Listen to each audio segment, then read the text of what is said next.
All right, what is going on, everybody? Welcome back to another edition of the Real Biology here at Serious Angler. Of course, we are, as always, joined by the man himself, Mr. Steve Bardin. As always, I'm your host, Bailey Eichbrett. But Steve, what's going on, man? Bailey, we're not starting this episode like that. We're starting this episode with the biggest congratulations. Oh my god! Uh, yeah, I mean, I'm sure you've done a million podcasts since the tournament, but I want to hear the story. This is my first time to get to talk to you. You went to a derby. It turned into a 1 day only, right?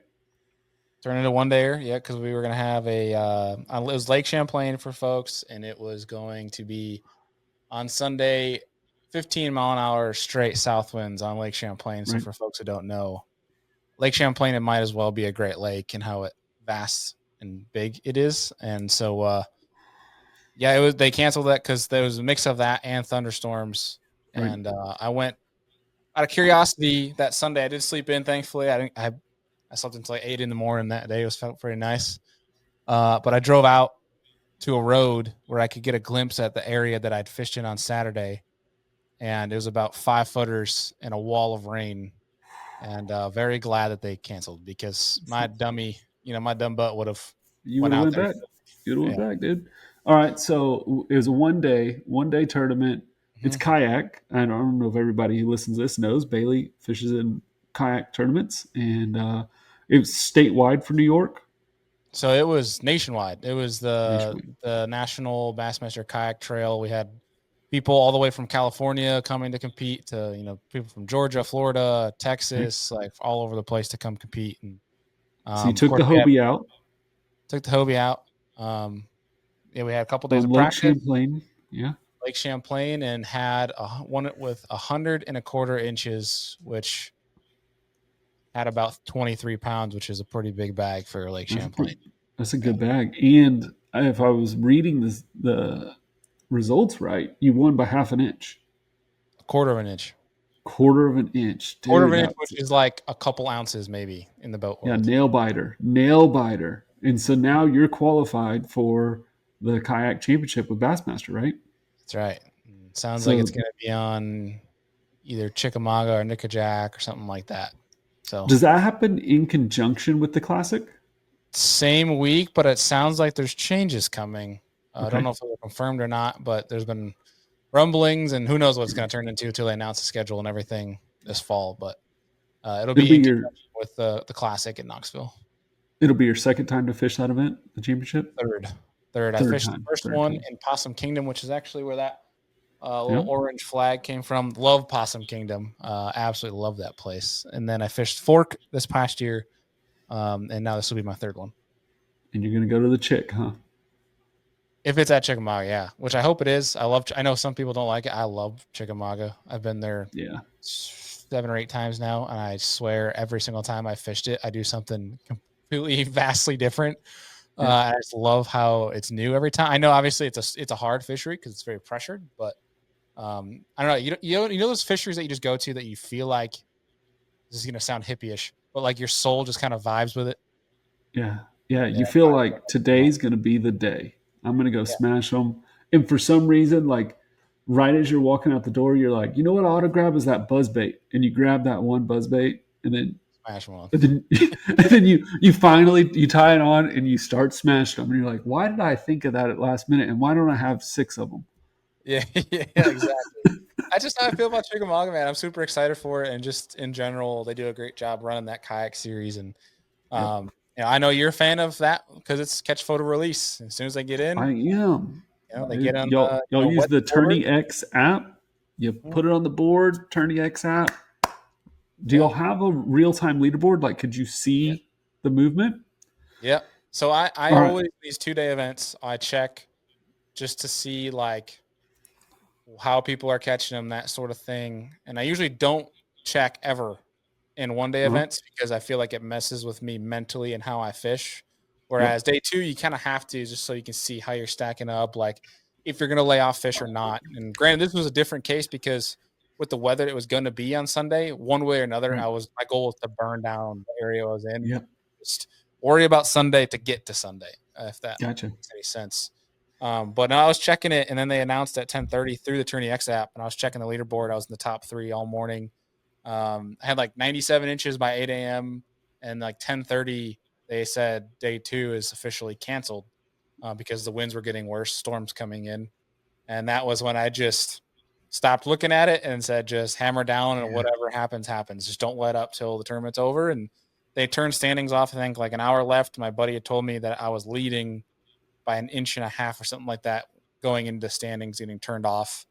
And then the guy that was in second had made calls up to 100 inches on the dot, but I just beat him Oh, a quarter of an inch. We had the same bag, except all the way like our four our top 4 fish, except for our biggest one, was all the same, except my big one was just a quarter inch bigger than his big one.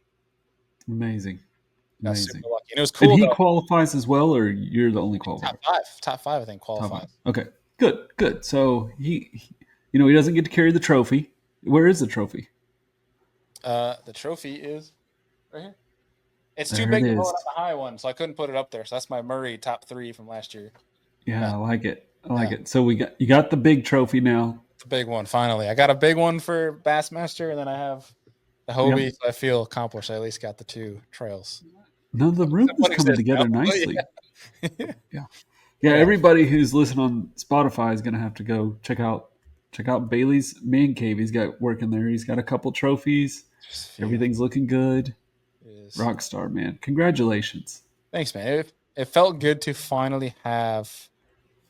I don't know, for whatever reason, man. When trails come up north, I have decent tournaments. Don't get me wrong. Like I finished in the top 20 when they come up to New York, but I've never had like that banger home event in the home state. Right. So it was nice to finally have that Yeah. and hit it with the wind. I've never hit 100 inches in a tournament before. I've Okay. hit 99 plus inches like 8 Yep. times. I've never hit the 100 threshold. Yeah.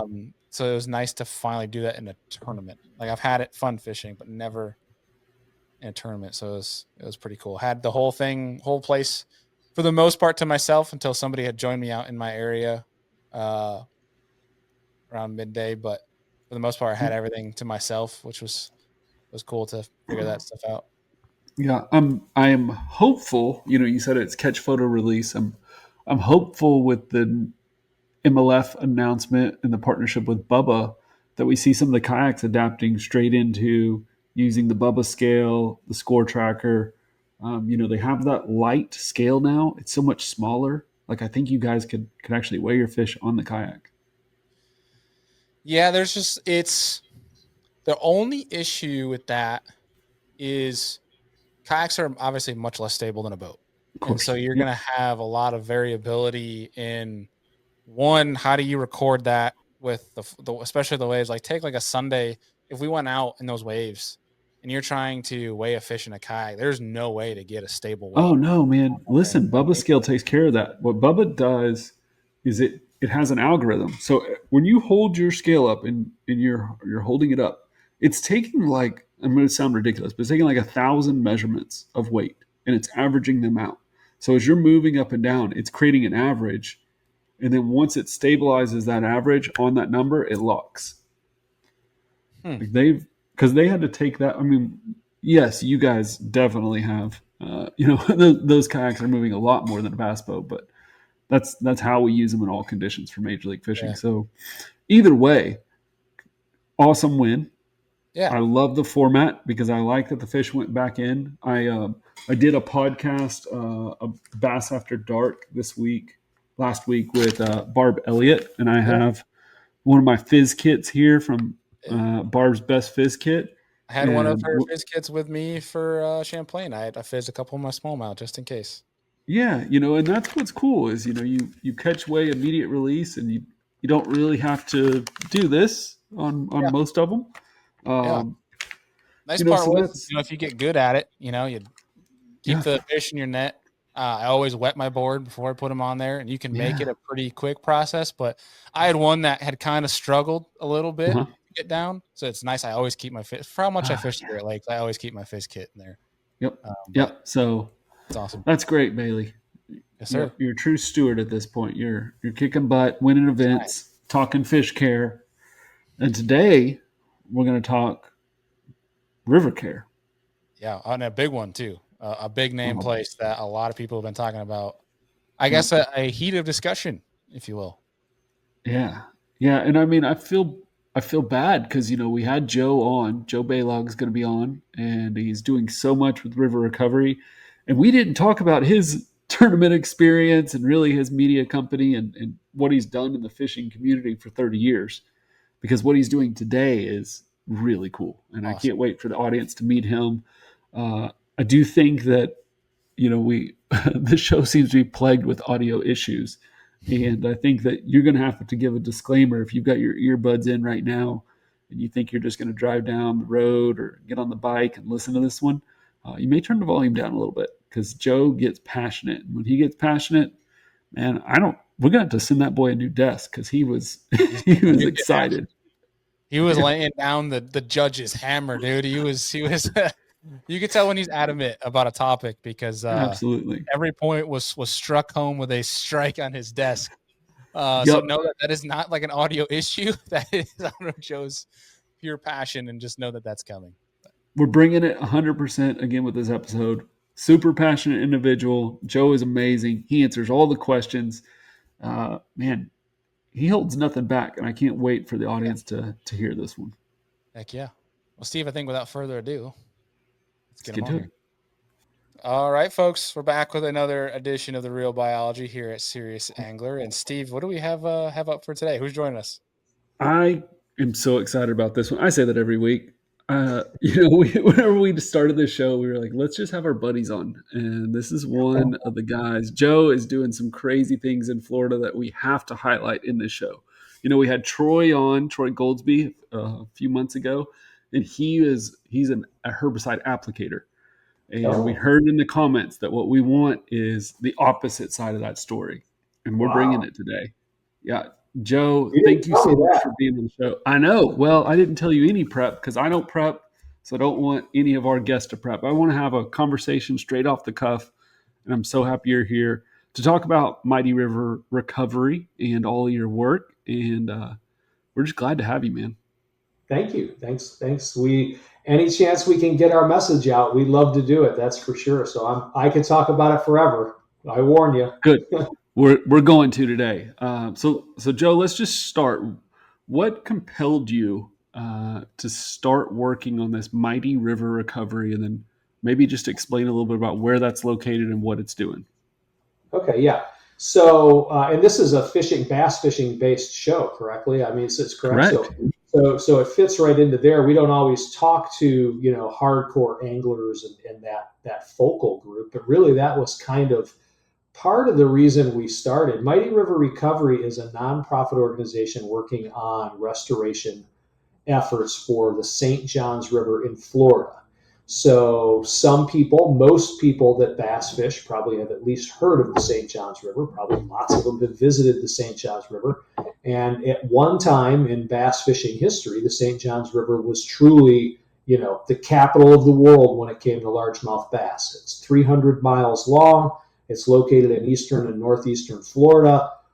In the 50s, 60s, 70s, early 80s, the St. Johns River was the place to go for everybody that wanted to take a vacation and go to the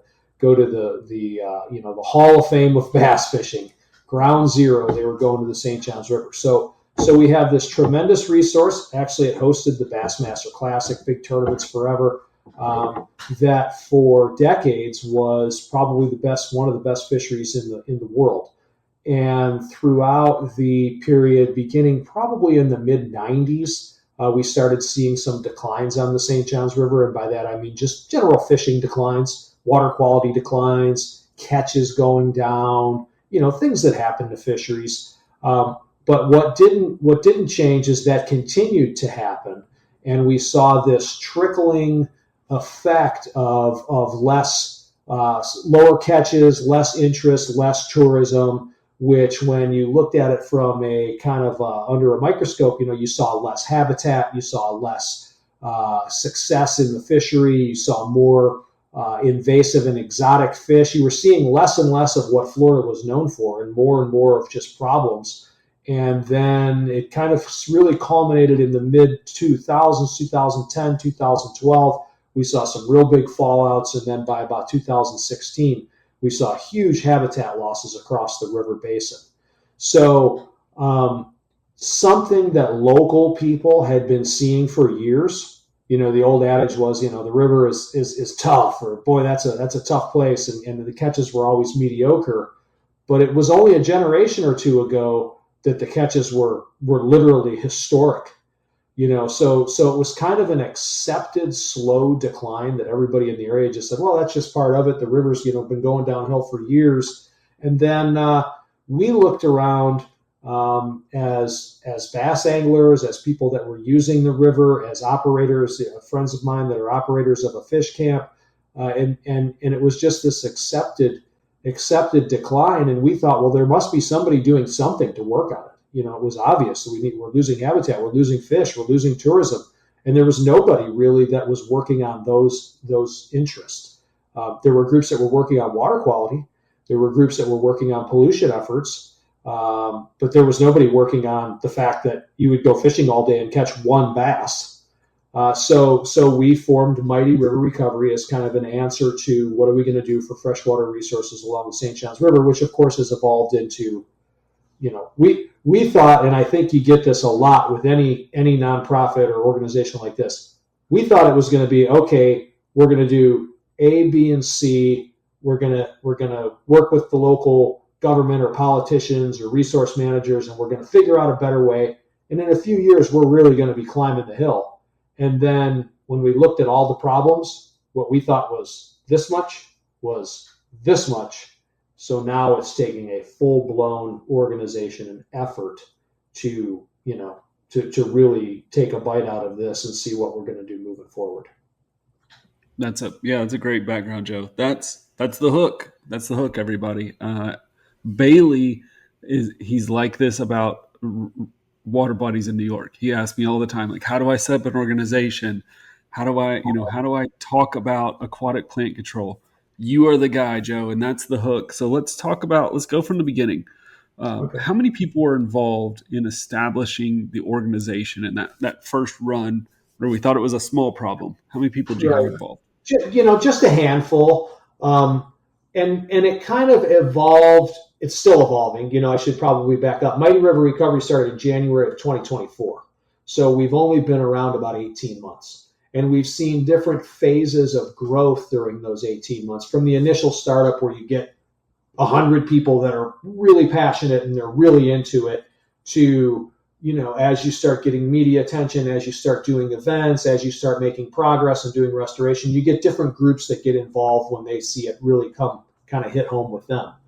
But when we started, it was really just a small area in what's called the middle basin of the St. Johns River. The St. Johns River is basically divided up into three big basins. One, if for people that aren't familiar, Lake George is kind of in the middle, and there's an area north of Lake George that's the lower basin. There's the middle basin where I'm at in DeLand, Florida, and then there's the upper basin, which goes all the way up to the headwaters, which have some real famous fisheries in the headwaters around Stick Marsh and Fellsmere and those places. So we're in the middle basin, just kind of working on our 3 or 4 local bodies of water. These are, 1,000-acre lakes, not big giant lakes, a couple thousand acres, but they were once historic fisheries. So we have this big area of river that pretty much nobody's using.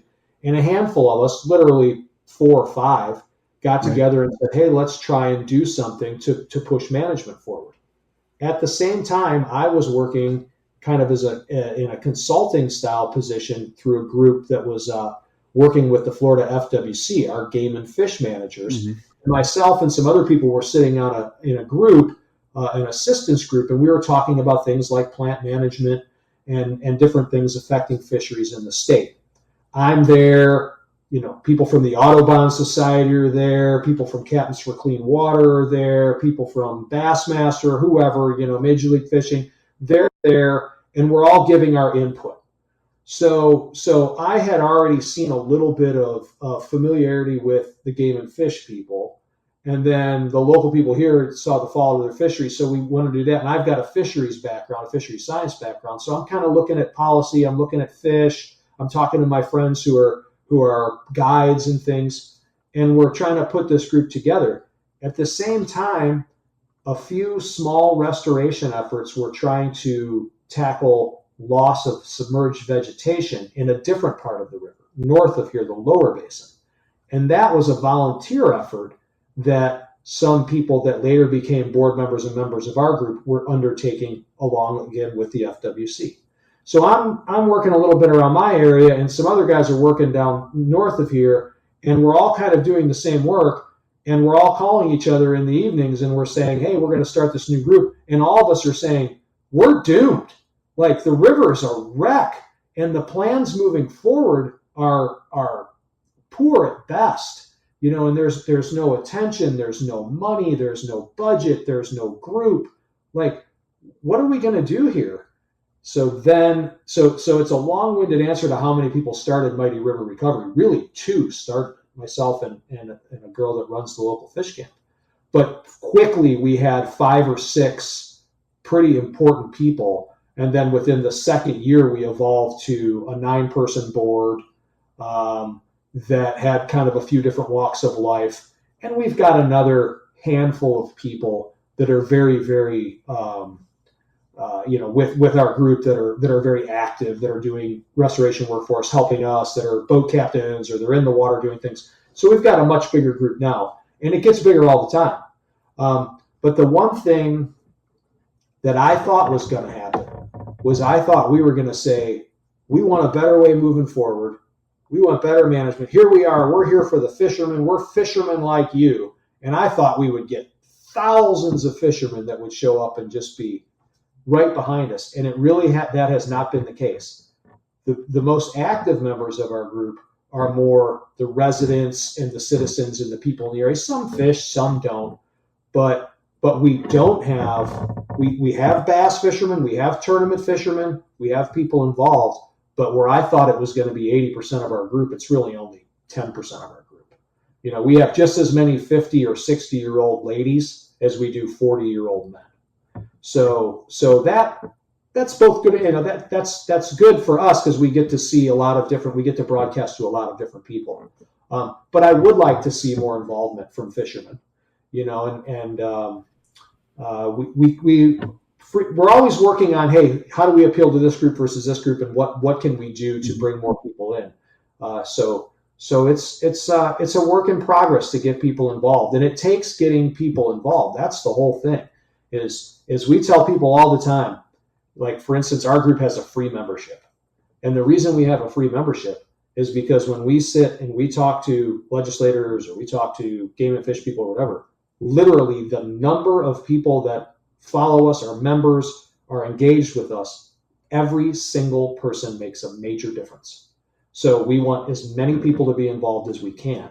So we have a pretty big, broad message, but we want to get as many people as we can involved in this because there's nothing else like it in Florida. Man, this is great, Joe. So let's summarize this. You start with just you at the local fish camp. You find other people in different sections of the river that are working on similar projects, which, our overall scope is we want the river to be healthy. And, you really thought we would have bass anglers, but instead what we had is just this diverse group of stakeholders that for whatever reason, they want the river healthy. And I think that's, if we get one thing out of this episode, that's a good nugget is you in your local bass club or, your buddies, you might be talking about how can we improve our local body of water? Well, a great place to start would be to look at what are other people already doing and how can we combine? How can we combine efforts? That doesn't mean that everything we do is going to improve bass fishing, but if we work holistically on this water body, then we can see improvements. Yeah, what we see is, like, if we were starting the blueprint of how to do some of these things, what we see, or what I see immediately, is you have to look at the big picture and you have to look at all the users of your water body or of your region, and you have to see what's important to them and appeal to them. And in some cases, you will have to most likely educate them. Some problems are obvious. Like if you have, blue-green algae blooms in your body of water and all the fish are dead and they're floating up around the dock, everybody immediately is going to want to be engaged and is already mad and they want to do something. But if you have slow habitat decline and declining numbers according to fish sampling, Not everybody that rides around in a pontoon boat all day knows that that's even going on. They just know that it seems like no one fishes anymore. And truthfully, they don't really care. But they do care when you start to explain to them that their water quality is declining, that there are harmful algal bloom advisories for their water body, that it's not a good idea for their pets to be around the river, that they probably shouldn't take their kids tubing, that this is getting worse, that we look on paper and this is going in a negative direction. So then they start to say, wow, that their property values are declining. Those are things that are real to a lot of people. The bass anglers, sometimes bass anglers, they just put it on the trailer and go somewhere else. And I get it. You know what I mean? That's our culture, and that's, we got a lot of places to fish in Florida. Sometimes the people that live in the area have the biggest stake, and to get people involved, we're kind of fortunate. Number one, I don't want a catastrophic event that gets everybody. I don't need red tide. I don't need the death of the Everglades. These things we see in Florida that are just like unbelievably big moments.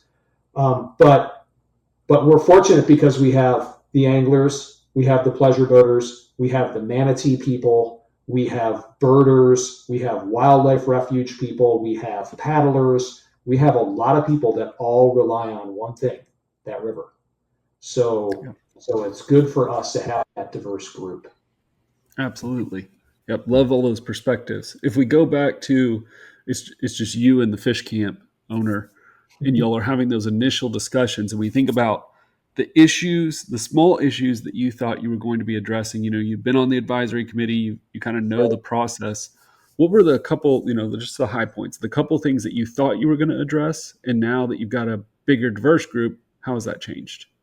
I thought the number one thing we were going to address was just overall fish habitat loss, specifically submerged vegetation and over-aggressive management of floating vegetation. I thought it was we just got to get more plants. I mean, because fisheries management, provide habitat, and most things kind of help, take care of themselves. And I thought we need to be more aware of better management of habitat and see kind of what's going on with our habitat. And the rest will take care of itself, and get a bunch of people that say, hey, we'll figure out a better way to manage this stuff, and we'll maybe dialogue more with the managers or with the habitat people, the people that are out there doing habitat work, whether it's restoration or whether it's plant management and things. We'll just get a better communication line, because that's when I was working with the advisory group, that was the thing, is you sit with these people in meetings from the Florida FWC, from the Army Corps of Engineers, from some of these other places that are making big impacts on habitat. And they say, oh no, we just want to make sure that everybody's, taken care of, that everybody's considered in our management decisions. And by all means, do we want to have an adverse effect on habitat and all those things? That's what I thought. So then that was going to be the quick thing. It was just going to be, we'll just have better communication, better habitat, couple years, bass capital of the world, here we come. That was the idea. I wish it was that simple. We do. I agree with you so much. Like, habitat is one of the main keys of a good fishery, but I think you quickly learned it's not the submerged vegetation specifically that, we can just plant more plants and then all of a sudden it fixes itself. So what new challenges kind of emerged as you started bringing in different perspectives and really diving into it? Well, what we have areas where we have lost submerged vegetation, eelgrass, coontail, different plants. And some of that is just due to high water, weather events, things that are eating the grass that we can most likely restore. Where we have, that's certain areas. But river-wide, we have continuous challenges with water quality, algae blooms, turbidity, issues that are really much more water quality driven, nutrient driven, dirty water, dark water. So while we can maybe fix some small spots to take an approach where the river will be healthier, the water will be better, the river will be able to start generating beneficial vegetation, our restoration efforts will get a helping hand instead of constantly getting, shot down. We need better water quality. The other issue that we have is, and for instance, like when we look at that, you've got, you talk to your Department of Environmental Protection and they talk about septic tanks and they talk about runoff from houses. So we have all this urbanization and all these houses and everything coming to Florida. So that's bad. Then we hear about agriculture. We have all these agricultural runoffs, and now agriculture uses all these crazy chemicals and all these crazy fertilizers, so that's bad. Then we have watershed issues where in certain parts of Florida they're spreading biosolids, which is basically the aftermath of sewage control, of sludge. And they're only allowed to put those in certain parts of Florida and not in other parts of Florida. And guess what? Where we are, they're allowed to put them. So the places where they're not allowed to put them in South Florida, they take these waste products and truck them to our basin and spread them on farm fields. So they add huge amounts of nutrients. So that's bad. Then we have all these invasive fish like tilapia, armored catfish, especially tilapia, but all these different fish that add turbidity and add nutrients. And at times, there's so many of them, it would shock people how many tilapia there are. I mean, we'll do a sample in certain areas and sample 300 fish, and 295 will be tilapia. Right in the shallow water areas where you normally would see bass and bluegills, it's all tilapia at certain times of year. So we have nutrient loading, we have problems with tilapia, so that's bad. So we have all these different things that contribute to water quality declines, which are making our problems worse. So you can gather, we thought it was like this, and now we see it's like this. And to conquer this is going to be a big chore.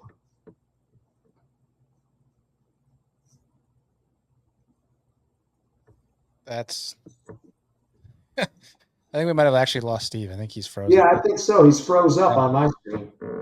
Either that or you've shocked him with. Oh yeah, we lost him. I think I blew the place up. That's right. I think that was a mic drop, and that's all for now. I hope not. I'd rather have the mic drop be like the positive. You know what I mean? Like, here's what we get about it. For sure. Well, that's super interesting, and especially from an angler standpoint. We've heard so many different discussions, especially I feel like heavily over the past 5 years when tours like the Elite Series have gone to St. Johns River, and you see conversations spark up of what was the reasoning behind, lack of vegetation, what is exactly was happening.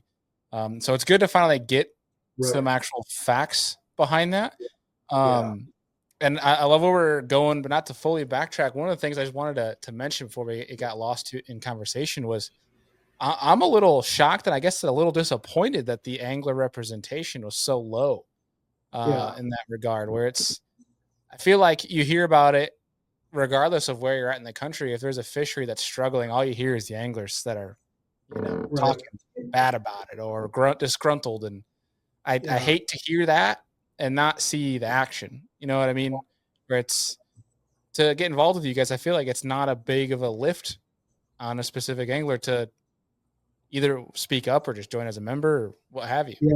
Yeah, it's no lift at all. And it surprises me. When we started our group, we had a paid membership. It was minimal, $25 or something. But we moved to that free membership specifically to try and make sure everybody can be involved that wants to be. And it's not so much, we see it all the time that people join or become part of this when they're ready. And some people, man, I'm the type of guy that something like this comes along, I'm like, wow, that's cool. Look what these guys are doing. And I follow it and I join. And I look at what in the end of the year, I'm writing checks to groups I'm involved in. And it's like, oh, I'm members of, these groups that I don't even go to these places, but I just like what they're doing. Other people are much more conservative in those regards, and they really want to know that something's in line with their thinking before they're really going to put their name or their $20 towards it or whatever it is.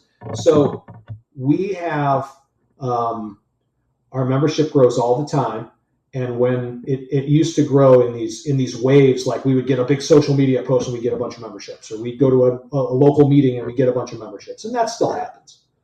But even when we're not seeing that, we see just click, click, click, where we're getting one, then we're getting three, then we're getting one, then we're getting two. And it's just like, more people are so whatever it is, they're seeing something online or whatever, and they're going, or maybe it's how long we've been around. They're like, hey, these guys have been around now a couple of years. This is no BS. We're going to get on board.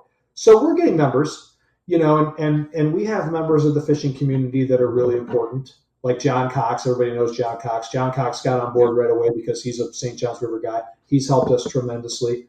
But we don't get super wrapped up in that because people just join when they're ready, and like what you had started with too, when you heard about when we would get publicity for this area, or you would see big tournaments come here. And this is a different, side item here, but this really is one of the reasons we started our group. We hear and see things reported about the St. Johns River from the experts, from who are supposed to be our experts, about what's going on, or how we're going to fix it, or what the cause was. And it does not line up with everywhere across the St. Johns River and everyone you talk to. So we would go to a fish camp or an event in Georgetown or in DeLand or in, down around Lake Harney or all these different places. And they would say, what are they talking about? That we lost all the eelgrass because the turtles ate it all, or that we lost all the eelgrass in 2017 because of a hurricane. We haven't seen eelgrass since 2002. So we were gathering all that input from all our people that wanted us to go to bat for them. Yeah. And it does not, and I think that's probably the case with a lot of resource management, but it's really the case here when you have a 300-mile long river that goes through all these different places and has a different look from here to there, that the issues are not the same from Jacksonville all the way to Fellsmere. So we have to address all those different issues, and we have to look at this. And what we're seeing is it takes a much broader look because it's a much bigger issue than just the grass used to grow right there. If we plant it, it grows, problem solved. That doesn't cut it 300 miles worth of river. Yeah. That's not a plan. So that's why we came aboard and we said, hey, we'll go along with your help and with your restoration and with your efforts and all these things we're reading. But when we read something that's bull, we say, this is not true. And we come out and show it. Now, for somebody to become a member, is it a simple way online where they can join up as a member? Yeah, our website is mightyriverrecovery.org. Yep. Or they can find us on social media, which there's always links there too. But mightyriverrecovery.org. As soon as they get to our website, our landing page, our homepage, right in the middle, it says free membership. Click on that. It's name, address, email. That's it. Perfect. Well, I'm going to make sure to include that in this episode. Yeah. And what I'm going to do is urge people, especially in your guys' region, and I feel like I'm going to sound like my father in this, so excuse me while I cringe when I say this, but don't complain about your fishery if you're not willing to assist in the betterment of that fishery. And I think that should be a good rule of thumb. But I'm going to put that down there and then urge people to go there and join up as a member. And everybody has their ideas and things. And that's the other thing too, is that I understand frustration because you'll talk to someone that's a resource manager or whatever it is, and they probably know more than you, and they probably have read more than you, but frequently they act like they know more than you, and they don't want to hear what you have to say. And when it comes to this, when people talk to us or we get emails or Facebook, comments or whatever, we try and answer them all. We try to listen to people, and we try and really take into account what they're saying, because in our case, a lot of them have seen more than even the managers. Most Floridians weren't here in 1975. And in the management community, none of them were here in 1975. So when we have someone that's been living on the river since 1975 telling us what they've seen, to me, that's extremely valuable. So we make sure that we really take that into account. We love hearing from people that are involved with us. Awesome. Cool. I'll be sure. I think that Joe's one of the few people that can actually make that statement he just made, because he does have the fisheries background and he understands, he has read those things. He's read the documents. he's done it from the science side, and so he's giving us backgrounds. Joe, I don't know, for everybody who's listening, why don't we pause for a second and talk a little bit about your background Okay. In fisheries work? Yeah. So I went to school and graduated from Michigan State University with a fishery science degree, and took a lot of fisheries management classes. And fish and wildlife was where you start. And you kind of involve that with biology and freshwater studies and things. And my intention was to work for a game and fish or something on the water with fish. Fish crazy since I was a kid, just like so many of us, just obsessed with fish. After that, I got involved more and more with bass fishing and tournament fishing and professional fishing and sponsor work, which then evolved into a 30-year career in that. And then later, now I'm working with Mighty River Recovery. But during that whole period, from the time I was very young until now, I was always coming to Florida to go bass fishing. So as a kid, it was my big thing, and as a young adult and everything, and then saw not firsthand these declines, but really, nothing. When I moved here full time a decade ago, nothing was like it was in the 80s and 90s, when I had spent so much time here. So that pushed me back towards the fisheries end of it, the biology end of it, which I really, really love, and I'm learning more and more about all that still. But that combines with having a little bit of an angle and a mindset of a fisherman, as well as the importance of things like media or organization of people and different things that all kind of lend themselves to this group. Well, but it's fun. I really like still learning, about the fisheries end of things, the biology end of things, and I talk every day. I was on the water day talking with biologists from the FWC about studies of different things that I'm just nerdy for it. No, but your background is perfect for this because you have the fisheries work.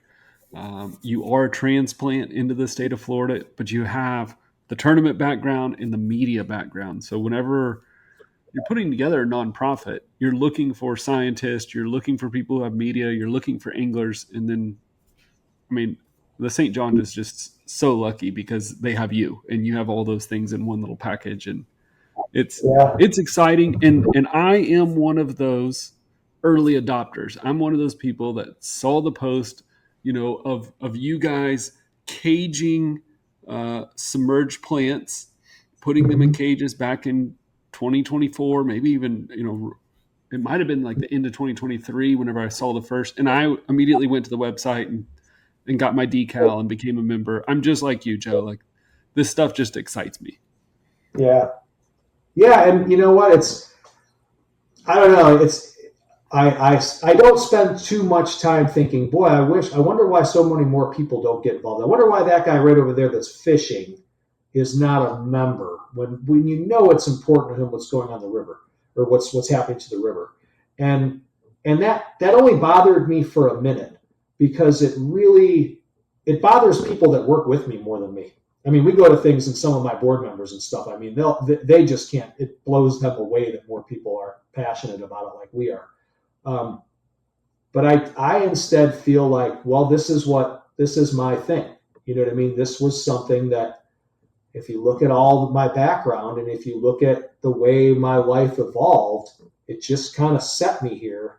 And I tell people all the time, it's not important to everybody, but it's extremely important to me. Like freshwater Florida and what we're going to do about all these problems that we're seeing all across the state in our freshwater systems, combining with fishing, combining with the outdoor experience. I was the 12-year-old kid that when my dad brought me to Florida, it was like going to another world.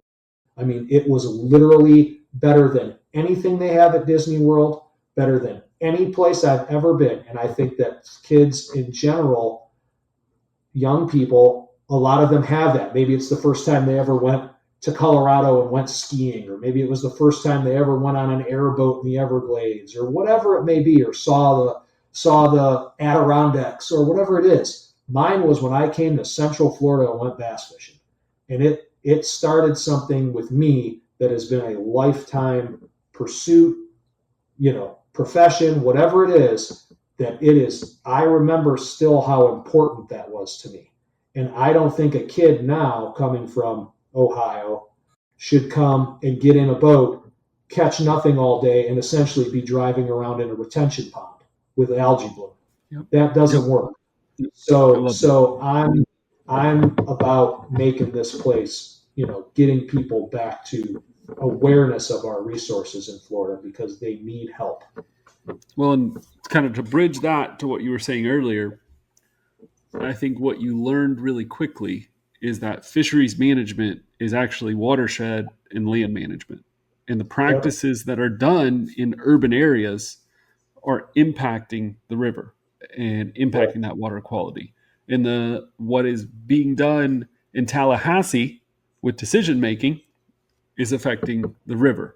And I think that is such an important thing is we think of ourselves as anglers and we pick our favorite water body and we're judging every day on how many fish did we catch, what size were they, what does it look like. But what we don't realize is the bigger picture is it's us, it's our neighbors, and it's people that have no care, maybe have never fished a day in their lives, that live in the communities that are impacting the results in our water quality. Oh yeah, and here it's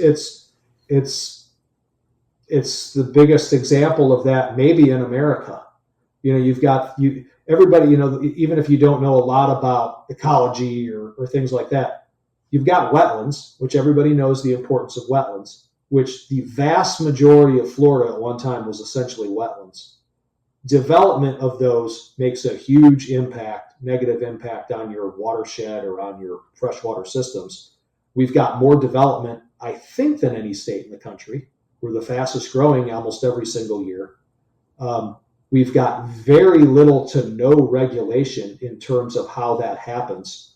So we've got really, really aggressive development. And, we've got all these freshwater systems throughout that are all taking it on the chin. So it's tough, and the impact is there in the watershed, and I mean that's the big one. But you don't have to stop all that to make everybody knows a place that even right in downtown wherever has this great body of water that's clean with the fish and the grass and the whole bit, and you say to yourself, boy, can you believe that great looking system or this great fish or whatever is that close to a major metropolitan area? I mean, you can make it work. You can make it so you have consideration for the resources, and a lot of it is just convincing the powers that be that that's just as important to people as the development or whatever it is. It's all comes down to interest in dollars. So does that mean, Joe, right now y'all are still laser focused on small projects, or have you tabled those and now you're looking at these big pictures and trying to go to legislation? Like where's the mission right now? Well, we've always been looking at the big picture with the St. Johns River, and we never, while we started in certain areas and started on some small things, the focus was never, let's just fix lake whatever and the heck with the rest of it, especially once we saw the big picture. So we've always looked at that, like what is it going to take to have a management plan for the river, to have better water quality river-wide, to have restoration. But what's happened is a lot of these things that you see that are moving forward, other projects and other resources, there's a game plan. There's science that's already been done. There's data. There's a map moving forward, a plan. There was none of that for the St. Johns River. There is still no state management plan for the river. There's almost no long-term plant data of any kind of plants or aquatic plants. There's very limited, very small amounts of fish data that only go back about 10 or 12 years. So we said, well, what's the plan? And it was essentially, well, we don't know what's going on. This being the resource, the state of the river, we don't know what's going on. We don't know why we're having problems. They didn't really even acknowledge a lot of the problems, and there was no plan moving forward. So we've had to essentially start gathering our own data. What are the water quality numbers? What are the plant numbers? What can grow here? What used to grow here? What could we do to make things grow here? What kind of fish is that? Why are there so many tilapia? What are they eating? No one knows. There is no data on that. And that is extremely surprising to most people because Florida is driven by tourism, which is driven by water and people and fishing and all these things, but yet the managers just never decided to get any data.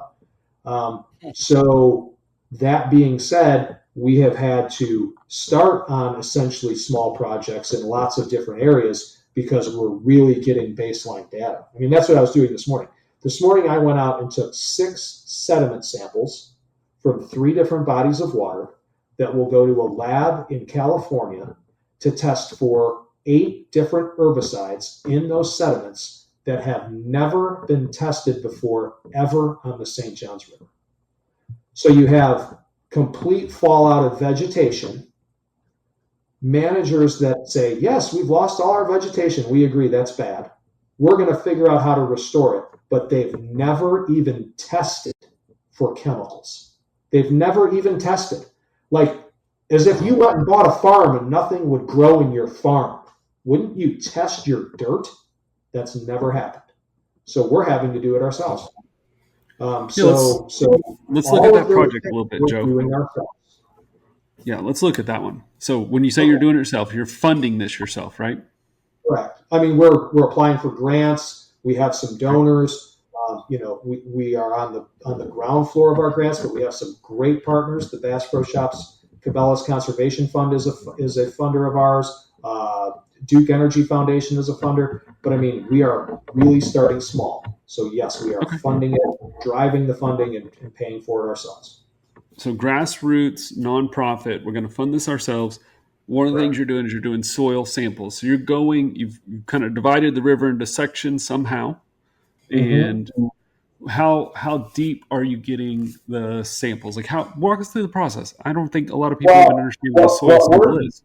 Yeah, what we're doing is, we're looking at for in this case, we're saying to ourselves, is there so vegetation refuses to grow all over the river.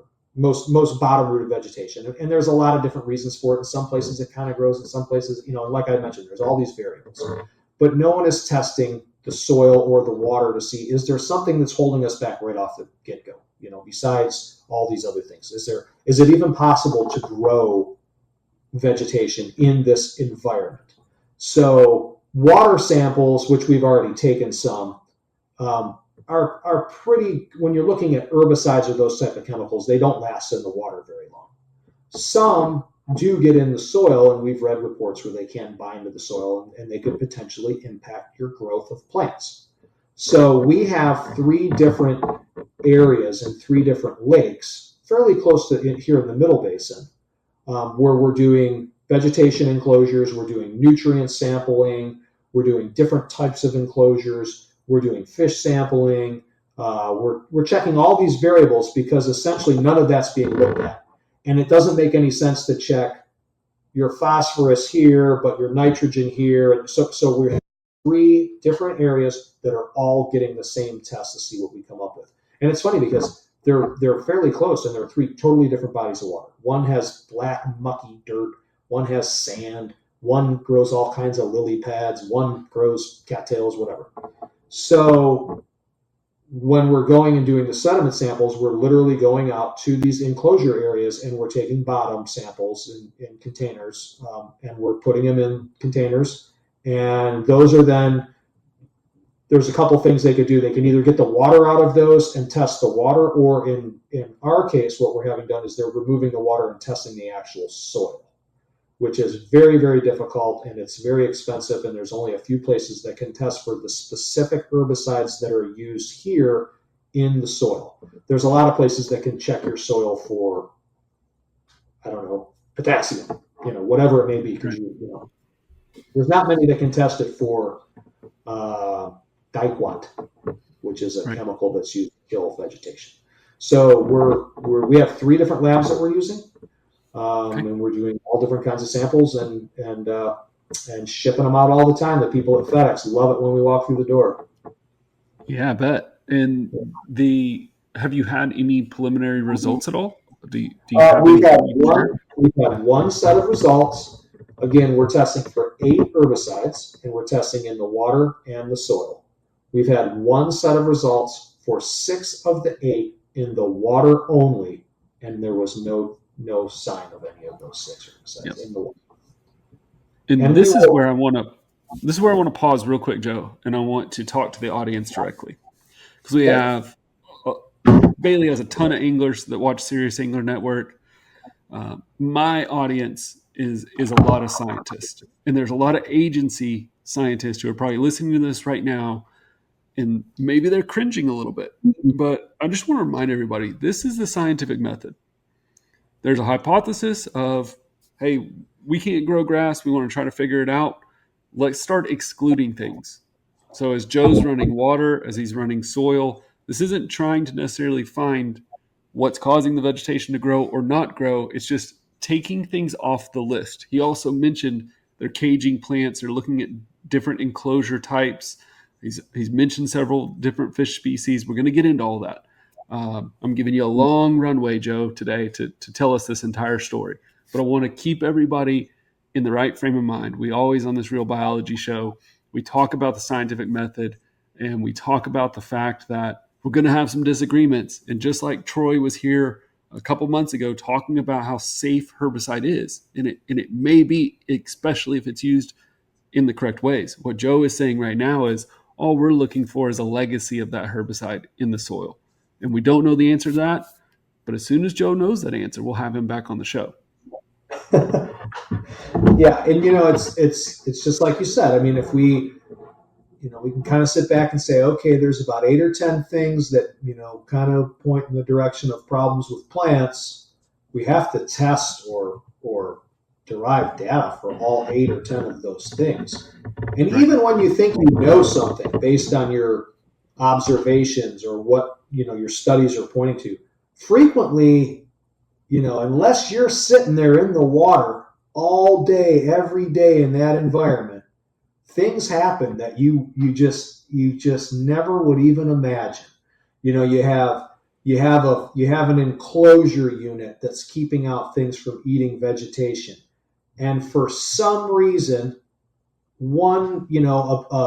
somebody in a jet boat or something comes by and bumps it, and the one corner goes up a little bit, and something gets in there and does some damage, and then leaves, and you've never seen it, and you say to yourself, well, that couldn't be. But I mean, it's really, really hard, unless you have perfectly clear, transparent water, to really know what's going on unless you're sitting there watching it.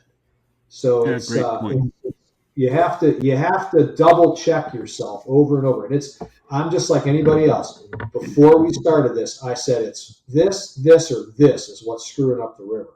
And usually 99 out of 100 people put herbicides on that list of things that they think are screwing up the river, because they've seen this for decades. They've seen this management technique for decades. And to them, they figure there must be something behind that.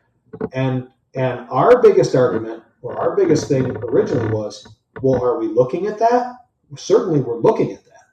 And the groups that are supposed to be taking care of our resources essentially say, no, we're not, because according to product labels or the EPA or the groups that that are doing this, according to these experts, there's nothing to worry about.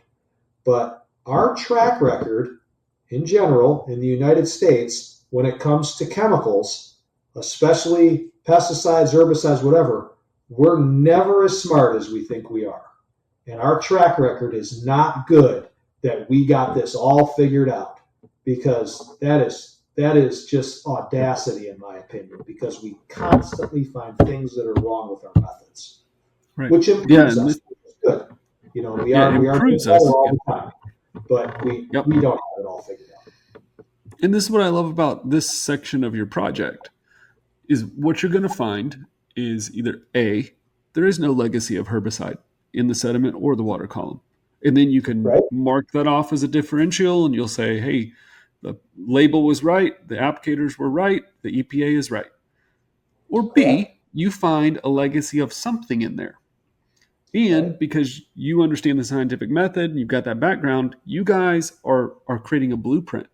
for what other groups could follow. Because Right. you've kind of alluded to it, but whatever's happening in your fishery is not necessarily what's happening in another fishery. And the herbicide use in one area is different than the herbicide use in another. Florida, you guys have some fertile soil.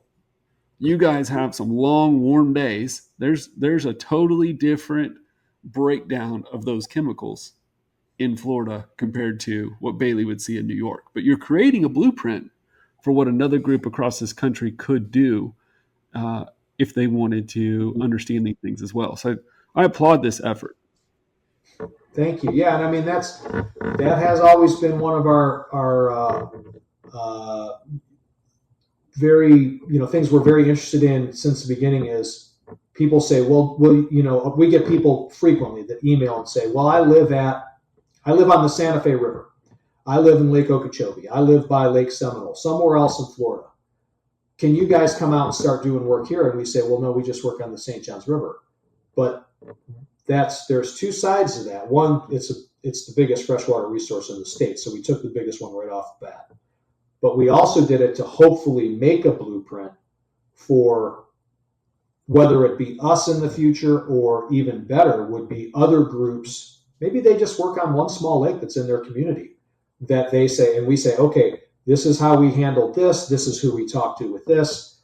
I would like to see movement throughout Florida, because the one thing that's very common in Florida is most of the freshwater resources have similar problems. They have heightened amounts of nutrients, decreasing water quality, and loss of plants. Yep. So we'll see. Okay, let's move on to another part of the projects. You mentioned excluding things from your plant community. So I would like to go back and say one thing, if I could. Yeah, go for it, Joe. You had mentioned, and because you had said your different groups that are frequently listening and things, herbicide use in Florida, which is massive. Besides an herbicide being in the water or in the sediment, beside there being a legacy herbicide or an issue that says, we found the answer. If we test and find no herbicides in our system, that doesn't mean that herbicides were not the cause of our problems. Because what we see, and again, we're not assuming anything, we're testing everything, is the result of long-term herbicide use over and over and over, with this idea that we kill all the vegetation, we leave it in the system, it decays in the system, and we go on with our lives. And you do that twice a year, thousands of acres at a time, for 60 years, you are not leaving that system in a good condition to grow vegetation or to be healthy. So is it because there's something in the soil? Maybe. Is it because we have beat the system down where it can no longer recover as a result of our actions? Possibly. So management has a tendency to say, hey, it's not us. You guys tested for it. That's it. But we're looking at the long-term picture of something, and we have places that, and we've done some tests, and we have some stuff that's going to come out of what exactly happens to vegetation after you spray it with herbicide, and what does that do to the water and the surrounding water. And it is shocking what it does to the water as far as decreasing your water quality. It's unbelievable. So that's another thing to keep in mind. But anyway. Yeah, can't wait for you to share that. That's the kind of stuff that we're trying to have deep, meaningful discussions on. Good. And I like that insight in the fact that you're looking at an issue that has water quality, and how do we reestablish vegetation after generations of herbicide use and after generations of introduction of exotic species, and the list goes on. And as part of that, you need to see if the environment is conducive for it to grow. Right. The test you're doing is what's going to help exclude some variables. So that's why I wanted to go to the cages, because the cages are an environment that would, in theory, stop aquatic vegetation predators, like the consumers of the juvenile plants. So can you talk Right. about in the river, what is our list of differentials? What are our predators for aquatic plants right now? Well, so there are these enclosure efforts, and they look a lot different from one to the next, but we're involved in all of them. There's some private, there's some state, there's ours. Um, the things that would eat vegetation, so you put these things up so that so you're trying to grow vegetation, you're going to keep out anything that could possibly come in and eat it.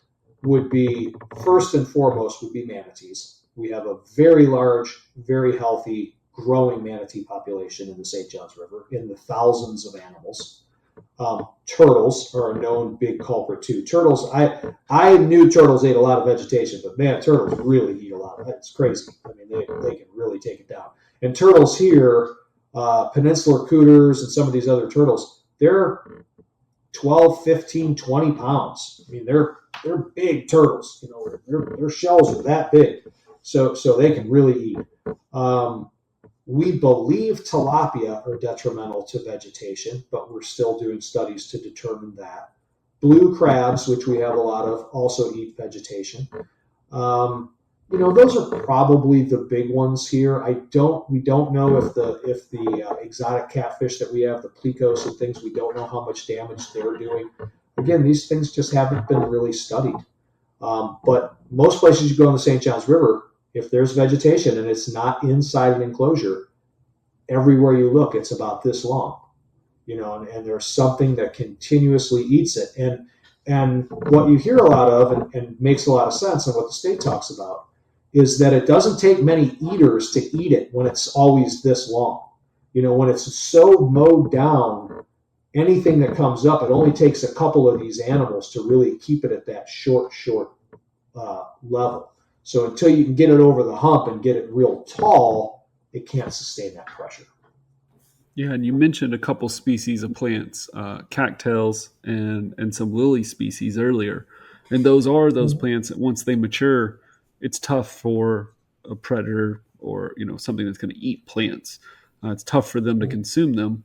But the species of vegetation you're really looking at coontail, eelgrass, native submerged plants. They have very soft stems. They're not very rigid plants. They can't protect themselves well. So putting the excluding cage around them, in theory, sounds like a great way to take that differential out. And you did mention earlier that some of those cages can be disturbed and you never can control them 100%. But what has been your experience so far? Are the cages and keeping the predators out allowing more plants to grow, or is it helpful at all?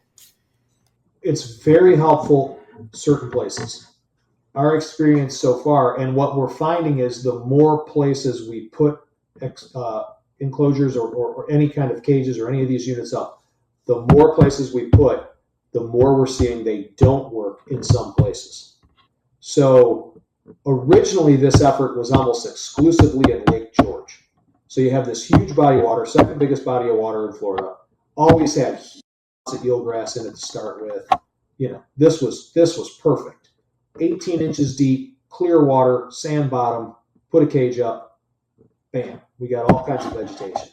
But as we're going and moving this effort to other places, it's not working everywhere. It's working some places. I mean, it is lush, topped out vegetation some places.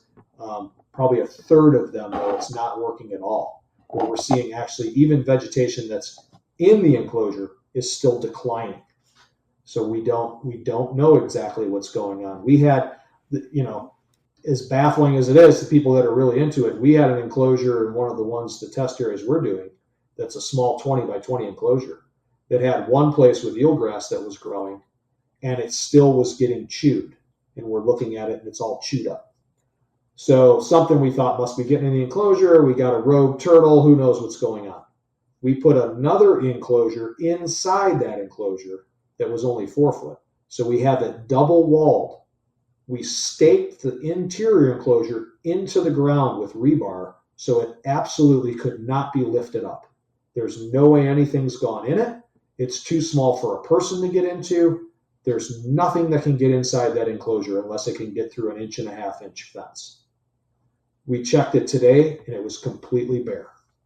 So all of the eelgrass was gone. Wow. So it's aquatic insects or something. We don't know. Something that's very We don't small. know if it's Wow. tilapia.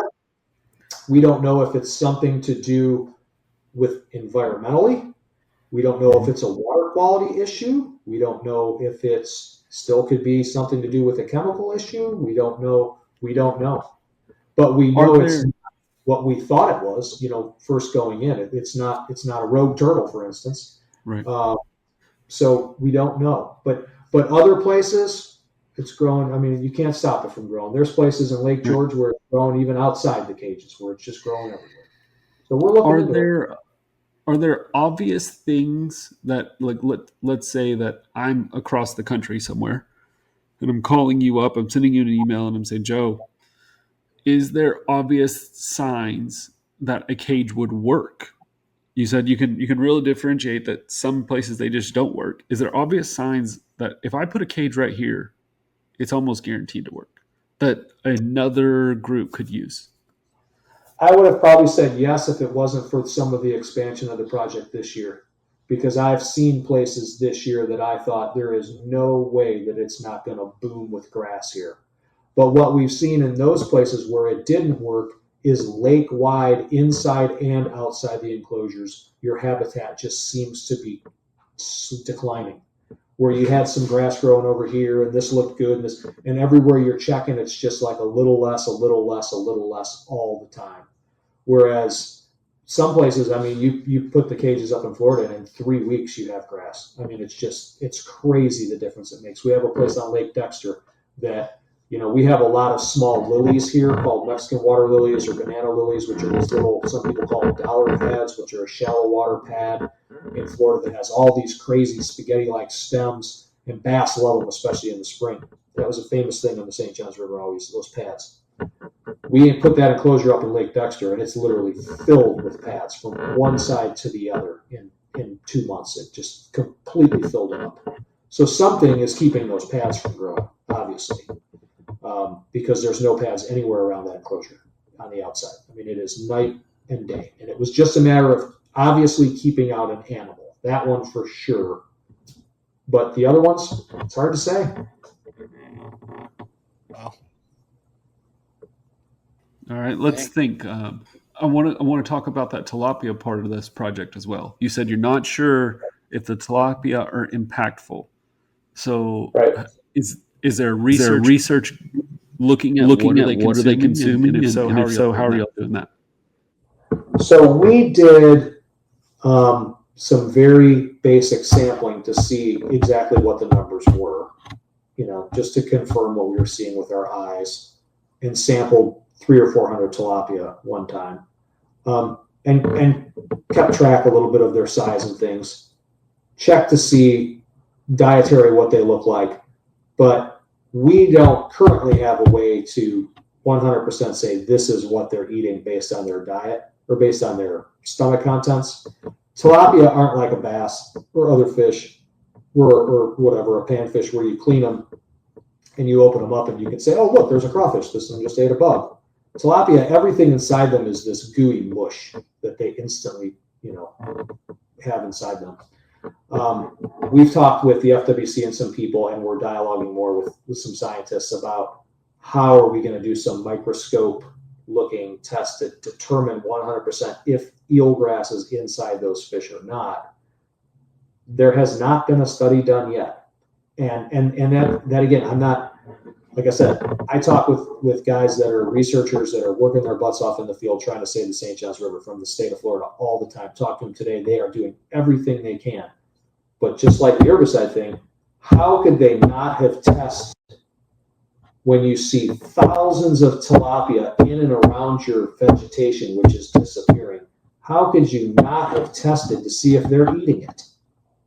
They read in a book somewhere that they don't eat it. I don't get it, but we're going to test them. Whether I don't know where it's going to be, but this year sometime we will figure out a way to definitively say that we'll test them, and maybe that data will help other. Maybe maybe that'll push the state to do more. And maybe they have plans to do now. That is quite possible. But there are at times thousands of tilapia in and around the enclosures.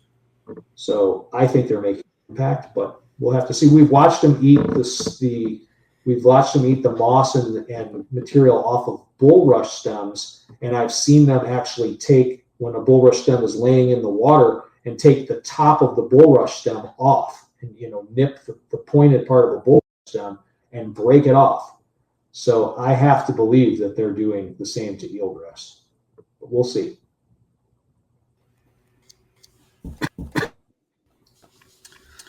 Yeah. I've stocked tilapia for 20 years in private lakes here in Texas. And the good thing about being in Texas is we have a cold enough winter they don't survive.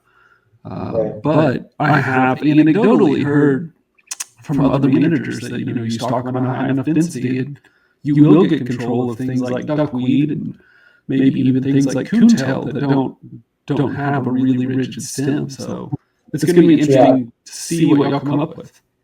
Did you stock them for forage or for vegetation control? We use tilapia for algae control, filamentous algae.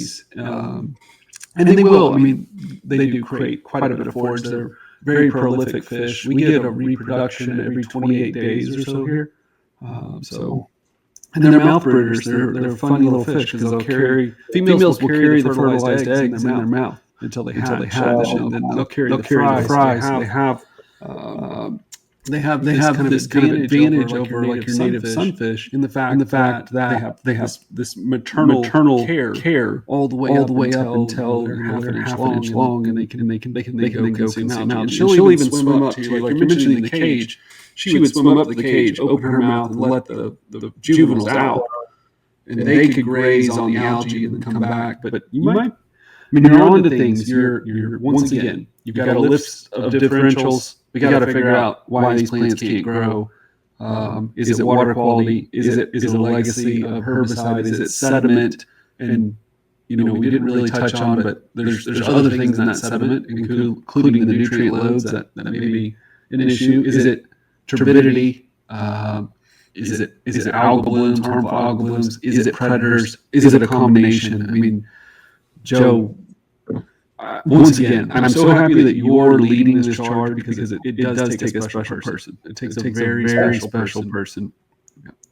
Yeah, it's more every day, but it's my passion for sure, and we're making progress. I think it's going to take us longer than I originally thought to really make significant tangible progress, but I think that what we can do is much more than I originally thought. You know what I mean? So I think it's going to take longer, but I think what we'll accomplish will be bigger. I'm just about to let Bailey ask a question, but I'm curious about one more thing you said. You mentioned that you have thousands of manatees, and for a lot of this country, we've never seen a manatee, or if we've traveled to Florida, we've seen them in very small places. Describe, number one, what is the conservation efforts around manatees, and are there conflicts with other groups, and then what do you think the manatees are consuming if they are consuming vegetation? Well, that's an easy one. In the St. Johns River, the manatees consume at this point almost exclusively floating vegetation, which is pennywort, water lettuce, and water hyacinths. They do also consume, if there's other vegetation they can get to, like pickerel weed or cattails or anything growing on the bank. If they can get up in that area, they will eat it. But most of them have a great buffet of floating vegetation through the middle basin of the river. As far as the groups and the people involved in things in consideration of manatees, manatees are listed as a threatened species. They're no longer an endangered species. They're a threatened species. But with the Endangered Species Act, they receive more consideration than other species, which is fine by us. They're a huge driver of our tourism. Most of their biggest threat on the river here is potentially with boat collisions and conflicts with people, or with people hitting them and different things that could be harmful to them. Other parts of the state of Florida, manatees have had significant die-offs due to lack of vegetation and lack of food. And the Indian River Lagoon is one place where these systems have completely lost all their vegetation, their bottom root of vegetation, just like the St. John's, but they don't have the floating plants, these marine systems like we have. So that alone shows us that our plant species of what we have left, being floating plants, and I could go down this whole rabbit hole for days on how we need to do a better job of management of our floating plants, of consideration for whether it's manatees, water quality, all these different things, to have a more kind of holistic approach to the river. So we are involved right now actually at looking at that, looking at the protections offered by the Endangered Species Act, looking at the importance of manatees and whether or not we have to start considering that there's nothing left for them to eat but floating plants. But as for now, yes, we have a big population, which conversely, if you try and grow plants that come up from the bottom, especially when there's none out there, it would be like, trying to have this incredible deer property and you're going to go plant one little spot of whatever, corn or whatever. The deer are going to get it. So the manatees are going to get it if you unless you have a whole bunch of it. So we that hit. Man, that analogy hits home for me. We have a garden. We own property here in Texas. We have a garden, and the whitetail, if you don't protect your garden, they will come eat everything as it sprouts up. Now we put a fence around it and make it to where they can't jump in, and we can grow whatever we want. But if they can get in, it is over. And then it's in one night they'll just tear a whole garden out. Yeah, and the manatees, manatees eat a lot, and they're big. So they require a lot of food, and our population is healthy. So we have to consider that, and that's another thing when we're looking at all these things. We've been talking about this since the beginning of our show here about what is the long-term goal, what are we looking at, what does the restoration of the St. Johns River look like, and are the people that are trying, besides us, that's one of the things we push. Are they really looking at everything? Because our like I mentioned, herbicides, tilapia, manatees, are they considering that the manatee population is now in the thousands in the St. Johns River, whereas just 34 years ago, it was, in the low hundreds, if that. It's multiplied significantly. And now they're saying other parts of the state where there used to be more manatees, some of those manatees are coming to the St. Johns because there's nothing to eat anywhere else, which we're happy to have them. But we have to look at, that's part of our idea all along, maybe the St. Johns River in 2030 won't look like the St. Johns River in 1985. Maybe the vegetation won't be the same. Maybe the species won't be the same. Maybe, because we have to take into consideration tilapia and manatees and urbanization and higher water levels and higher water temperatures and all these different things. We may never get back to 1985 St. Johns River, but that doesn't mean we can't get back to a really good, healthy river with fish populations and a lot of tourism and have it, but it just may not look the same. That happens to water bodies all over. We all can give examples of that when vegetation started. I remember even on the Great Lakes, there was no vegetation in certain parts of the Great Lakes where now there's vast amounts of vegetation just because there's been changes, throughout my lifetime. So who knows? Maybe it'll look different.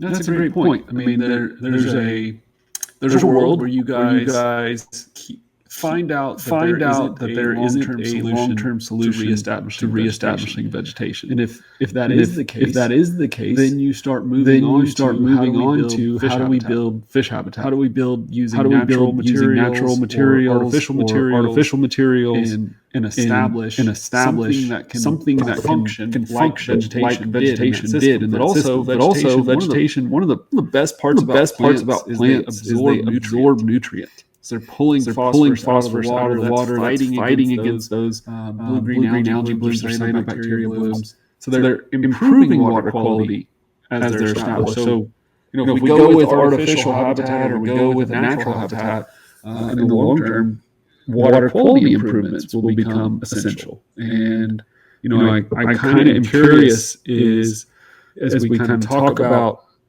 the management of the water starts on the land, have y'all looked into processes to do septic tank cleanouts and change some of the water discharge efforts along the river. Yeah, and there are pretty good efforts right now, especially in our area, the DEP and some county programs that are making, and there has been significant progress in modern septic, and I think those things are good. I don't know if that compensates for the number of people that continuously are in our watershed, and you go a long way. We're realistic to know that we're not most likely going to change a lot of the urbanization threats that are happening in our region. But we feel that with a good group of people behind us, we can really work on water quality issues regardless. And like you had mentioned, what it's going to look like in the future and different habitat and things. We're fortunate in that part of the answer is right in front of us. Part of the answer is we still, being in Florida, water temperature right now when I was out this morning was 93 degrees. So it's 95 degrees outside, the water temperature is 93 degrees. And man, can you grow plants in that if you try. So in Florida, we're fortunate in that we can really grow plants. Now, we may not be able in these water conditions to grow plants that are on the bottom, but we can always grow plants that are floating on the top. So part of what we're talking about, and we're really just starting to bring this out, is our long-term plan and how this is going to look. To get us out of some of these places, nutrient problems, potential food for manatees, fish and wildlife habitat, part of all of those answers are very easy. They lie in allowing more plants in the system, whatever can grow, whatever that is. And I understand that certain plants like hydrilla and things, you have to be real careful. But when it comes to floating plants especially, we need to be more tolerant of those, to allow those to start taking up nutrients, to allow those to start helping clean up our waterways so that we can potentially then grow more bottom-rooted plants, or any at all. Looking at other types of plants, like I mentioned bulrush, we're doing a little bit with bulrush now to see if we can create a better environment with bulrush that can grow some stuff in and around bulrush. But the very first, page in the playbook should be let more floating plants grow. The system right now in the St. Johns River is do not allow floating plants to grow more than about 6 or 8 feet off the shoreline. And they use herbicides and just cut them down.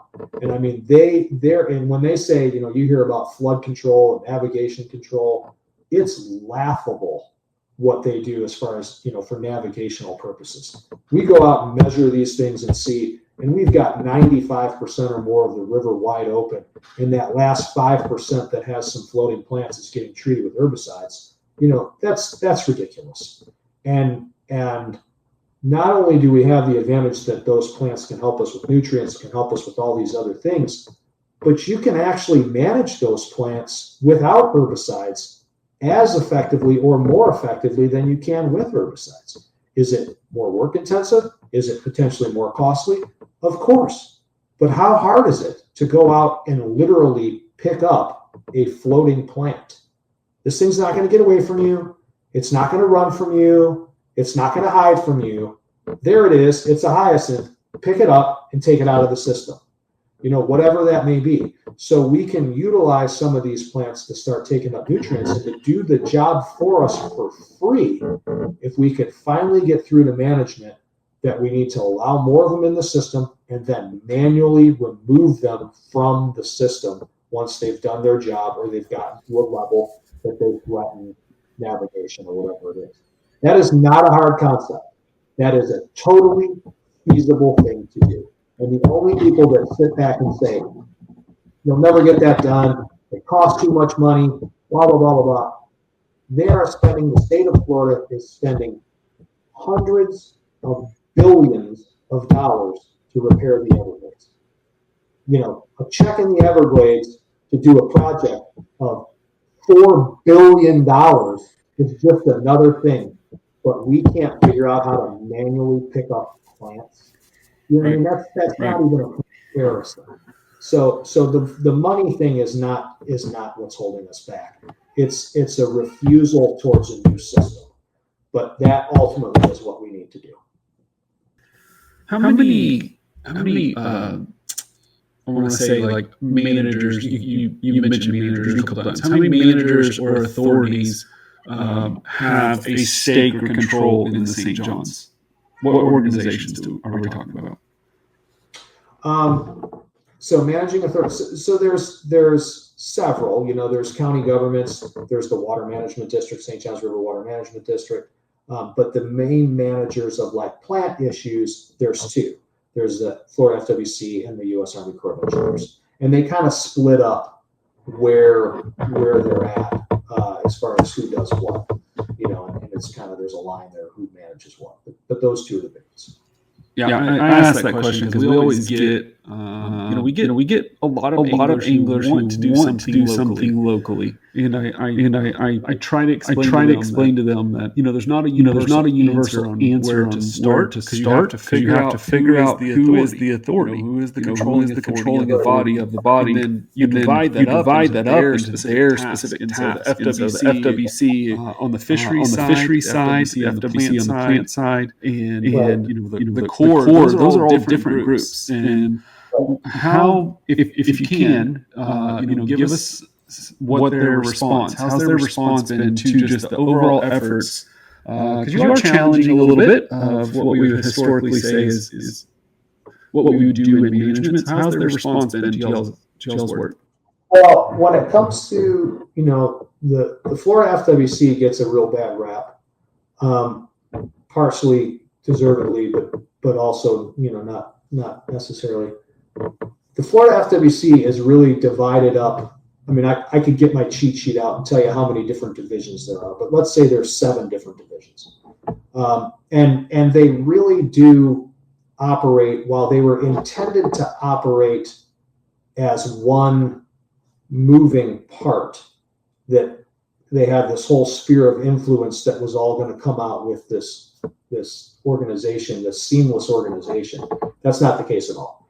They have a research group, they have a fisheries habitat group, a marine group, they have a law enforcement group, and where they're having problems is that their biologists and their fisheries people and their researchers that would come up with a really good holistic view of how to manage a resource for multiple stakeholders.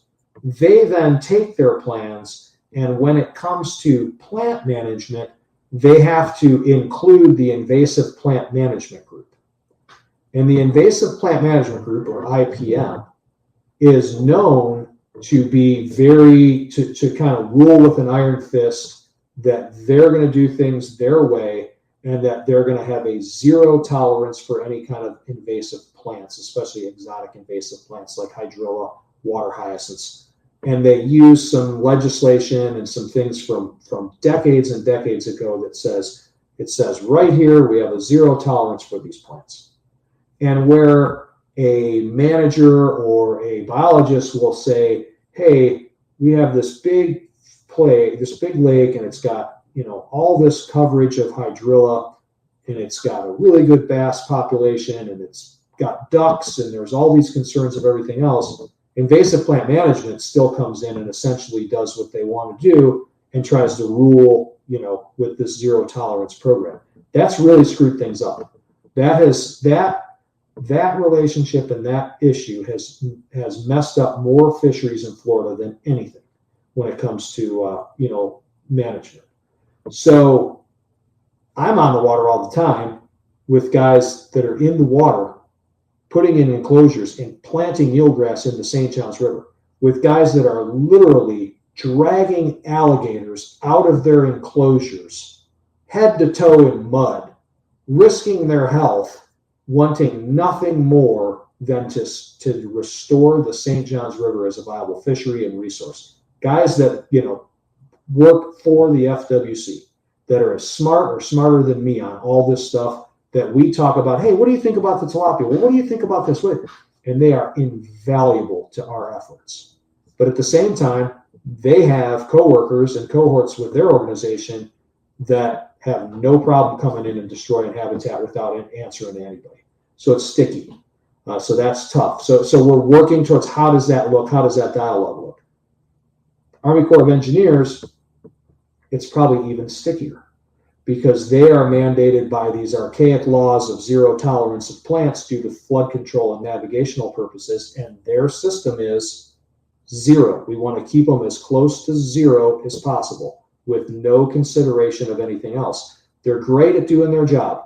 They're great at making sure the St. Johns River stays flood-free and you can drive all the way up and down it with your boat. But there is no consideration for fish and wildlife. So we are looking at how are we going to deal with that? Can we dialogue about that? Can we get towards a happy medium? And we're confident, but we haven't really started those talks yet because we're still building and we're still gathering what we need in data. This is great, Joe. I mean, Bailey, what do you ask me these questions all the time about how to build a group, and I think Joe's laying a blueprint out for you. Yeah, this is it. I think, like I was saying earlier, if you're down the St. Johns area, we've heard so much conversation from whether it's anglers or whether it's production from one of the tours that are down there. I think if you're not backing a guy like Joe and your guys' organization, and it's one of your fisheries, like, you're not doing your part, I guess is what I should say. Like, it kind of goes back to what I was saying earlier. Don't complain about your fishery if you're not willing to, I guess, put in the work, or at least the support those that are putting in the work to bring that fishery back, if that makes sense. But it's nice to know that we have people, because I feel like even still it's not getting talked about enough, like what you guys are doing. I didn't even know what you guys are doing till Steve had made mention to me. So that's why, hopefully this podcast can help echo that to the entire industry, that this is happening and there's more groups like yourself, and that there are ways to, I guess, combat this, if you will. Doing the things the right way and fighting the good fight, if that makes sense. But it's nice too. I think there's a lot of people that should listen to this that have been a part of the whole conspiracy theory as to why the St. Johns River got to the point it's at now. That here's some facts for you. It's coming straight from you guys. You guys are doing the work to figure out what exactly is happening. I think it's wild too, like you mentioned earlier, that some of these studies and samples that you guys are doing haven't been done until you guys are doing them now. And it's crazy that hasn't been a constant thing for the biggest fishery in all of Florida. Yeah, here's the good news though, Bailey, is Joe's doing this research, and all we have to do is take this research, publish it, and present it, and then it becomes part of the scientific, management documents. This becomes part of that. Here's what the rest of the world is going to see. We talk about how to manage these systems. So, Joe having the scientific background he does, this could be very impactful for the entire country. Yeah, I was shocked that there wasn't more research or more data already too, but it just, I don't know, maybe there was never a need to, and it wasn't malicious, that's for sure. This is the way things always were, but it's a different time. I can't say enough. We just cannot. We say all the time when we do presentations and things that every major thing about the St. Johns River has changed except for one thing, and that's management. And it's like, obviously we have a problem. Yeah. So we'll see moving forward. It's gonna, like I said, it's gonna take a little while, and most people that we talk to and scientists and things agree that we'll probably find certain things are worse in certain places as far as having a hard time restoring habitat, but we'll most likely also find that it's a combination of a number of things. It probably will not be just that there's 2,000 manatees. You know what I mean? And it's all been these dang manatees. It probably will not be that we'll find something in the soil. We may in some places, but what we'll see is this plus this plus this makes it impossible for restoration. We have higher water levels too. We have dramatically higher water levels, and there's a number of reasons for that. We had dredging, we have climate issues, we have all these different things, and that's probably could be as big of a factor as anything. So we just have to get everything on paper.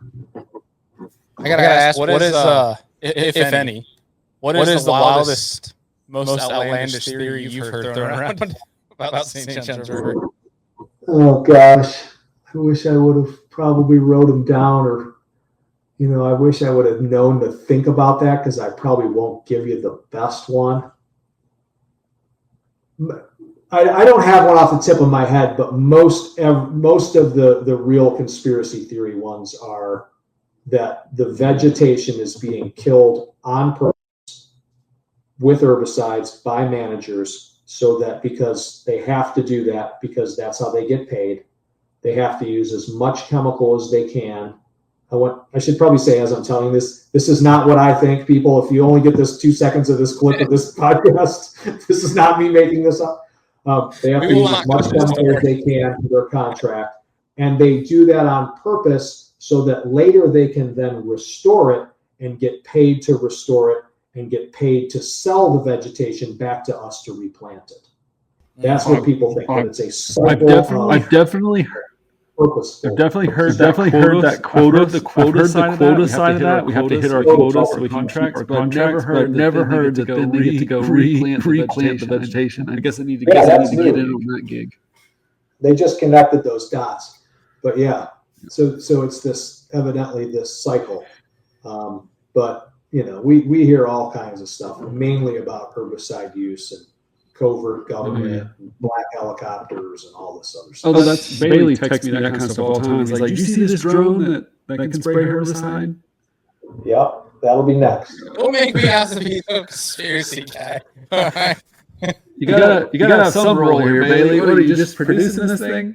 I'm just. There is some, when we entertain some of this stuff, there is reason to believe that if your company or state is buying hundreds of millions of dollars of herbicides every year, and think about that number, that the companies that are involved in those relationships and those businesses, they're a business just like if you're buying fertilizer for your farm, or if you're buying fence for your fence company, or whatever it is, and there's a relationship there, and there's a sales model there, and hey, we've got a new product, and why don't you try this and everything.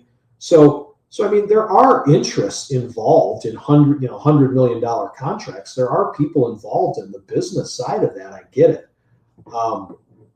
I don't know that that's more powerful. It may be the most powerful part of the equation today, but if we figure out a way to get everybody that's affected involved, that's pale compared to recreational dollars and people and all the different things and what that affects. But that's never been brought up. Florida's still pretty old school with a lot of stuff. Florida's not an old state. In 1900, there was nothing going on here.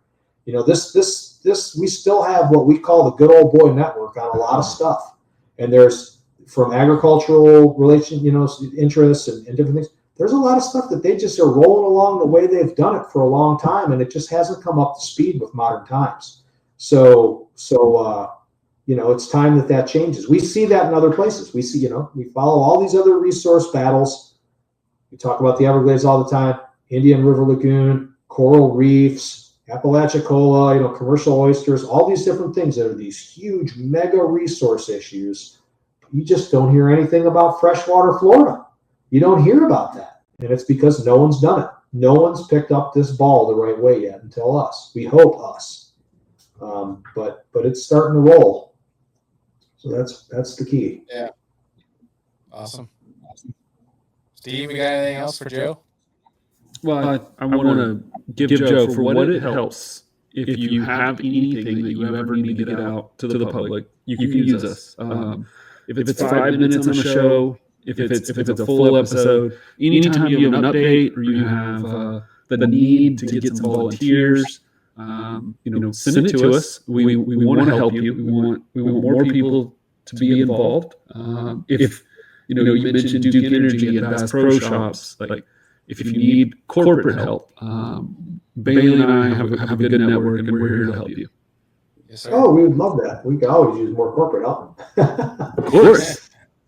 Yeah, absolutely. Anything. I mean, we try and be real visible. We try and have a lot of this stuff already thought out, from the branding side to the partnerships and all those different things. But we are new, and we understand that we're new. So it's going to take us being out here for a little while. But there is a lot of potential here because we hear about it, and we heard about it before Mighty River. We heard about it for so long from so many people. You go to the boat ramp, and everybody's talking about these problems, but then you see how it's being addressed, and it didn't line up. And it's like, when are we going to talk about the real issues? Like, yeah, they want to talk about septic tanks. That's fine.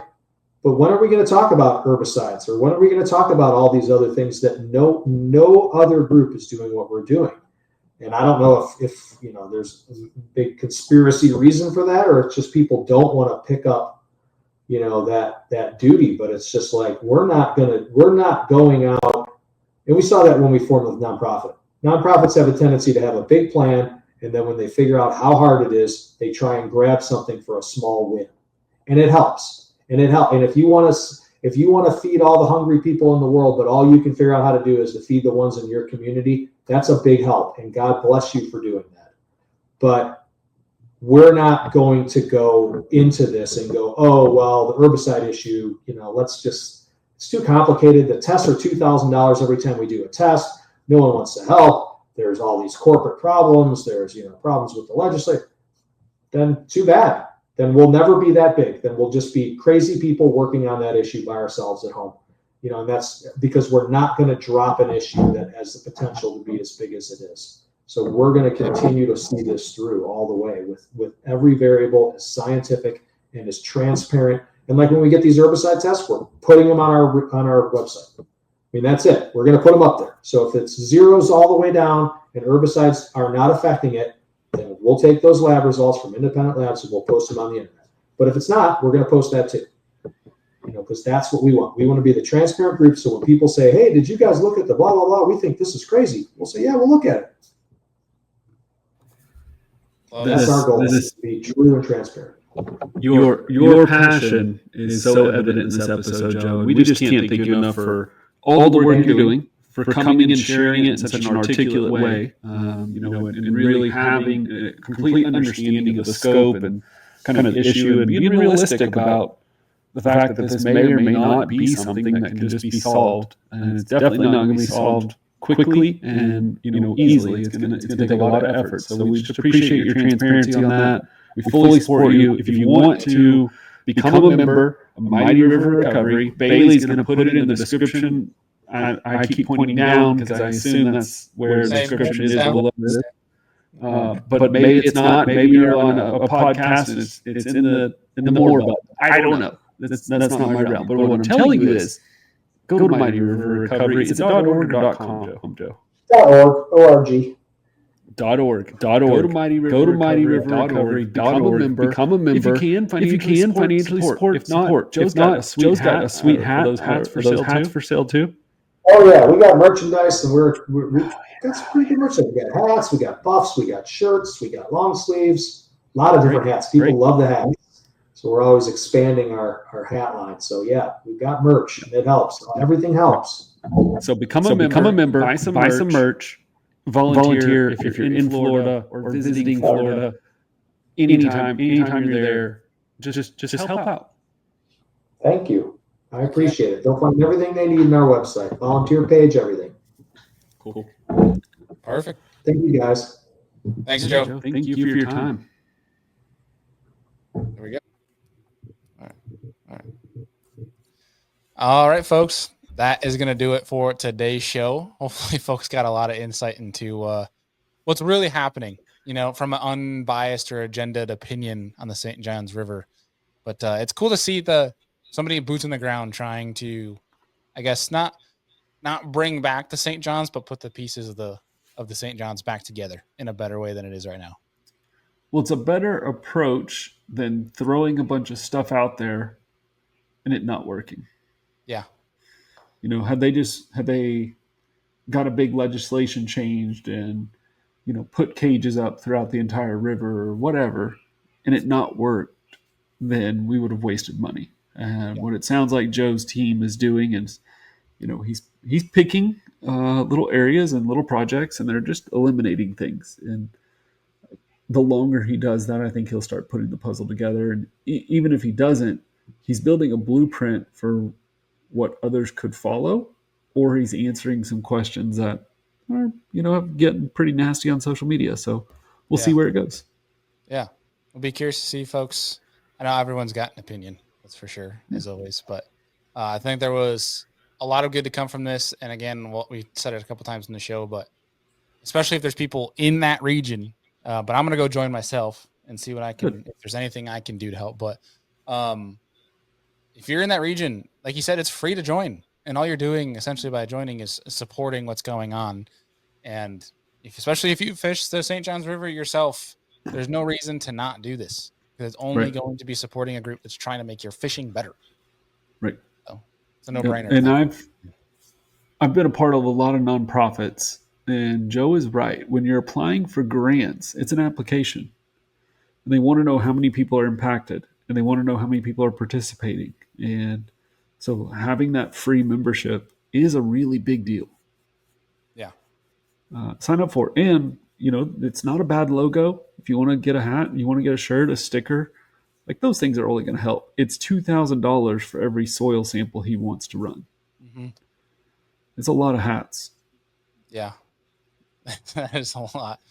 But hopefully that means that they're getting good investment and I feel like Well, they anybody do have, he said, Bass Pro Shops involved, Duke Energy and their foundation is involved. I mean, that's great because Duke Energy, I mean, they're not just in Florida. We start talking about North Carolina, South Carolina, and the impact this could have on, if things go one direction or the other, the impact it could have on all Duke Energy reservoirs, because that might help them manage their policies.